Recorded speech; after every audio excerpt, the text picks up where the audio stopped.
यहाँ तक कि उन्होंने ये भी कहा कि किस तरह से तमाम चुनौतियों को दरकिनार करके जो भारतीय सेना है वो चौकस सीमा प्रहरियों की तरह डटी हुई है और कैसे टेक्नोलॉजी के लिहाज से लगातार आगे बढ़ रहे हैं। और राष्ट्रपति द्रौपदी मुर्मू इस वक्त स्वच्छ सर्वेक्षण पुरस्कार वितरण कर रही हैं। आज सीधे आपको लिए चलते हैं।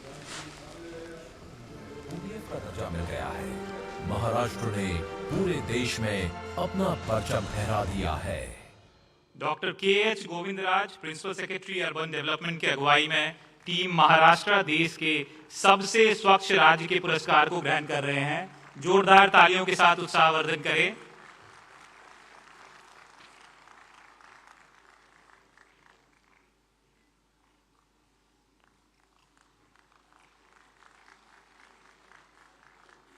स्वच्छ सर्वेक्षण 2023 में सबसे स्वच्छ राज्यों की श्रेणी में द्वितीय स्थान प्राप्त किया है मध्य प्रदेश।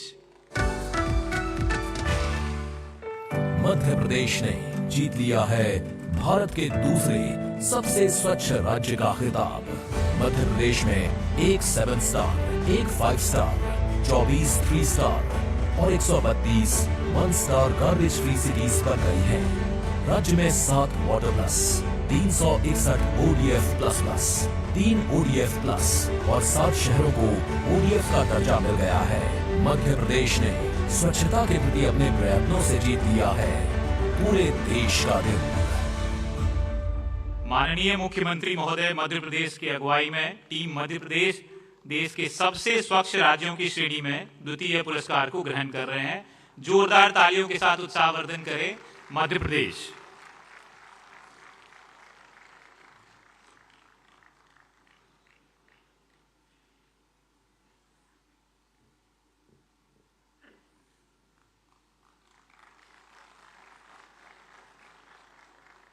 स्वच्छ सर्वेक्षण 2023 में सबसे स्वच्छ राज्यों की श्रेणी में तृतीय स्थान प्राप्त किया है छत्तीसगढ़।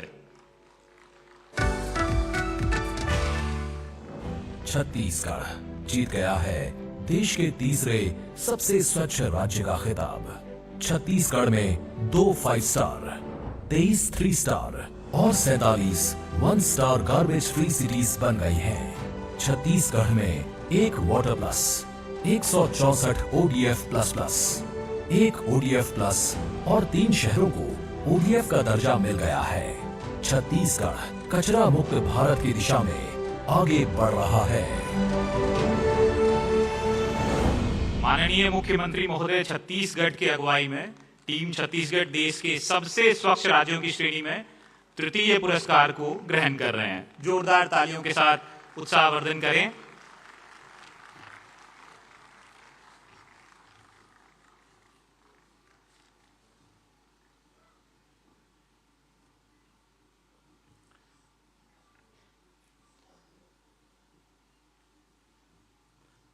परमादरणीय राष्ट्रपति महोदया जी का बहुत बहुत धन्यवाद। दुनिया के सबसे बड़े शहरी स्वच्छता सर्वेक्षण का 8वां संस्करण 73 शहरों से शुरू हुआ स्वच्छ सर्वेक्षण आज विश्व में स्वच्छता का सबसे बड़ा जन आंदोलन बन चुका है। गौरवशाली पल हमारे सभी स्वच्छ सर्वेक्षण 2023 के अवार्ड विजेताओं के लिए, जब दुनिया के सबसे बड़े गणतंत्र के सबसे बड़े संवैधानिक पद पर आसीन परम आदरणीय राष्ट्रपति महोदया द्वारा अवार्ड विजेताओं को पुरस्कृत किया गया। अब हम स्वच्छ सर्वेक्षण 2023 के पुरस्कार वितरण समारोह के सबसे महत्वपूर्ण चरण की ओर बढ़ रहे हैं। हम विनम्र निवेदन करते हैं परम आदरणीय राष्ट्रपति महोदया जी से, कृपया हम सभी का स्वच्छता के सफर में मार्गदर्शन करें।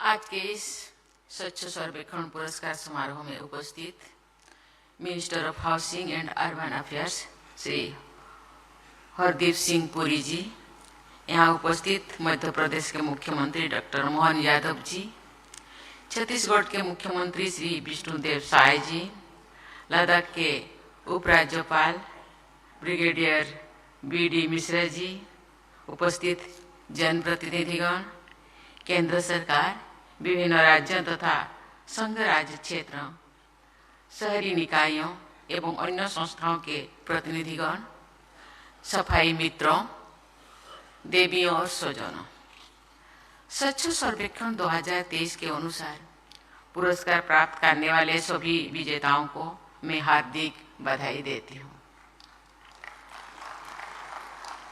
स्वच्छ भारत मिशन अर्बन को निरंतर आगे बढ़ाने के लिए केंद्र सरकार में आवासन और शहरी कार्य मंत्री श्री हरदीप सिंह पुरी जी और उनकी टीम को मैं साधुवाद देती हूँ। व्यापक भागीदारी के साथ किया गया ये स्वच्छ सर्वेक्षण और पुरस्कार समारोह भी स्वच्छता के स्तर को ऊंचा करने की दिशा में एक महत्वपूर्ण सोपान है। मुझे बताया गया है कि इस सर्वेक्षण के लिए हर वर्ष एक महत्वपूर्ण विषय नियत किया जाता है और उस विषय से जुड़े मानकों को विशेष महत्व दिया जाता है। मैं समझती हूँ कि इस थीमेटिक अप्रोच से स्वच्छता अभियान के विभिन्न आयामों को बल मिला होगा। वर्ष 2023 का विषय है वेस्ट टू वेल्थ। ये बहुत अच्छा और उपयोगी विषय है। आपकी इस सोच को आगे बढ़ाते हुए मैं कहना चाहती हूँ, वेस्ट इज वेल्थ आपके सुमधुर संगीतबद्ध अंतिम में बहुत अच्छा संदेश दिया गया है। कूड़ा कचरा को कंचन में परिवर्तन करना है, संपूर्ण स्वच्छता में भारत को दिव्य बनाना है। आप सब स्वच्छता से संपन्नता के मार्ग पर आगे बढ़ रहे हैं तथा स्वच्छता अभियान के द्वारा महिलाओं की आर्थिक आत्मनिर्भरता के अवसर उत्पन्न कर रहे हैं। इसके लिए मैं आप सबकी बहुत सराहना करती हूँ। स्वच्छता अभियान को जन आंदोलन का रूप देने में केंद्र सरकार, राज्य सरकारों, विभिन्न संगठनों, जागरूक नागरिकों और सबसे बढ़कर हमारी सफाई मित्रों ने निष्ठापूर्वक योगदान दिया है।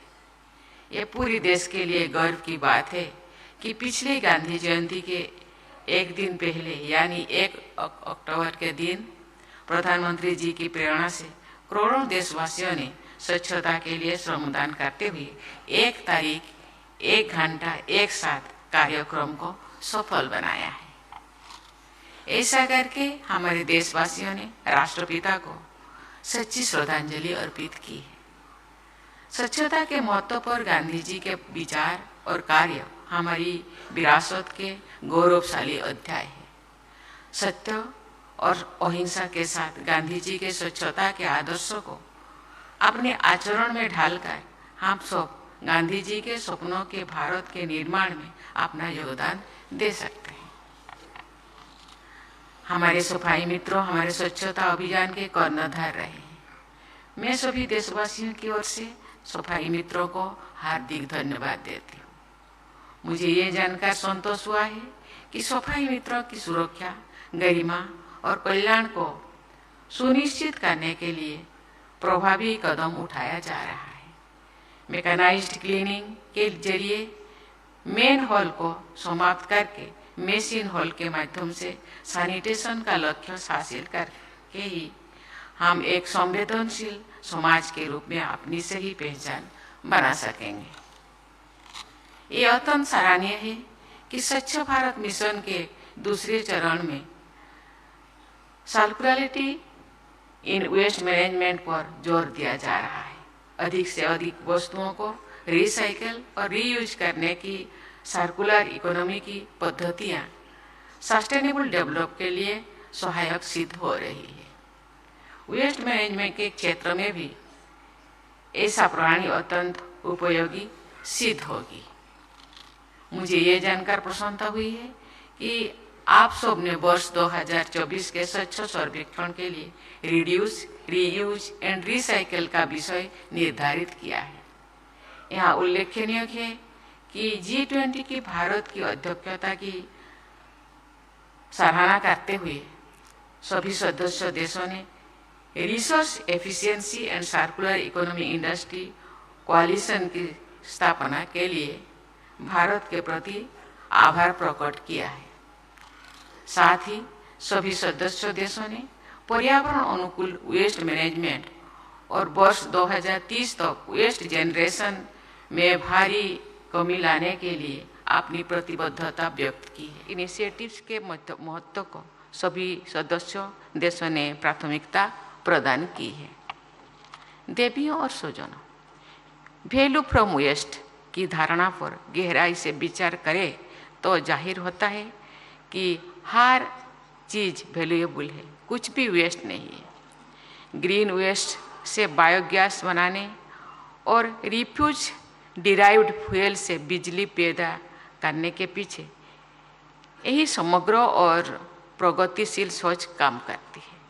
वेस्ट मैनेजमेंट के क्षेत्र में आप सबके आधुनिक विचारों और कार्यों की मैं सराहना करती हूँ। हमारे लगभग 1/3 देशवासी शहरों में रहते हैं। शहरों की स्वच्छता उनके स्वास्थ्य तथा विकास के लिए अनिवार्य है। मुझे बताया गया है कि बहुत बड़ी मात्रा में शहरी जमीन कूड़े के पहाड़ों से दबे हुए हैं। कूड़े के ऐसे पहाड़ बहुत बड़ी शहरें जनसंख्या के स्वास्थ्य के लिए भी बेहद हानिकारक है। लेकिन प्रसन्नता की बात है कि स्वच्छ भारत अभियान के तहत ऐसे डंप साइट्स समाप्त किए जा रहा है। आज पुरस्कार प्राप्त करने वाले शहरों में ऐसे डंप साइट्स की समस्या का समाधान कर लिया गया है। मैं आशा करती हूँ कि देश के सभी शहरों क्षेत्रों में प्रभावी कार्य किए जाएंगे और जीरो डंप साइट का लक्ष्य हासिल किया जाएगा। स्वच्छता अभियान की सफलता के लिए तथा इसकी उपलब्धियों का निरंतर बनाए रखने के लिए जन जन की भागीदारी तो अनिवार्य है ही, सभी हितधारक वर्गों का सक्रिय सहयोग भी जरूरी है। मुझे ये देखकर प्रसन्नता हुई है कि मिनिस्ट्री ऑफ अर्बन डेवलपमेंट द्वारा मल्टी स्टेक होल्डर अप्रोच को अपनाया गया है और सभी संस्थानों और क्षेत्रों के प्रतिनिधि यहाँ उपस्थित हैं। आज हमारे बीच पद्मश्री से सम्मानित असाधारण बालुका शिल्पी श्री सुदर्शन पटनायक जी सहित अनेक स्वच्छता एम्बेसडर्स विद्यमान हैं। यहाँ उपस्थित प्रत्येक प्रतिभागी से मेरा आग्रह है कि आप सब स्वच्छता के दूत की तरह अपने अपने क्षेत्रों में जागरूकता का प्रसार करें और सबको स्वच्छता कार्यों के लिए प्रेरित करें। मुझे पूरा विश्वास है कि आज के पुरस्कार विजेताओं से प्रेरणा लेकर सभी लोग और संस्थान स्वच्छता की दिशा में अपने प्रयासों को और अधिक सुदृढ़ करेंगे। हमारे युवा हमारे सबसे महत्वपूर्ण स्टेक होल्डर्स है। यदि हमारी युवा पीढ़ी ठान ले कि सभी शहरों को और पूरे देश को स्वच्छता रखना है तो निश्चय ही वर्ष 2047 का भारत विश्व के सर्वाधिक स्वच्छ देशों में शामिल होकर अपनी स्वाधीनता की शताब्दी मनाएंगे। मैं देश के सभी युवाओं से आग्रह करती हूँ कि वे भारत को विश्व का सबसे साफ सुथरा देश बनाने के बड़े लक्ष्यों के साथ आगे बढ़ें और स्वर्णिम भारत का निर्माण करें। मैं सभी देशवासियों की उज्जवल भविष्य की मंगल कामना करती हूँ। सबको बहुत बहुत धन्यवाद। जय हिंद, जय भारत।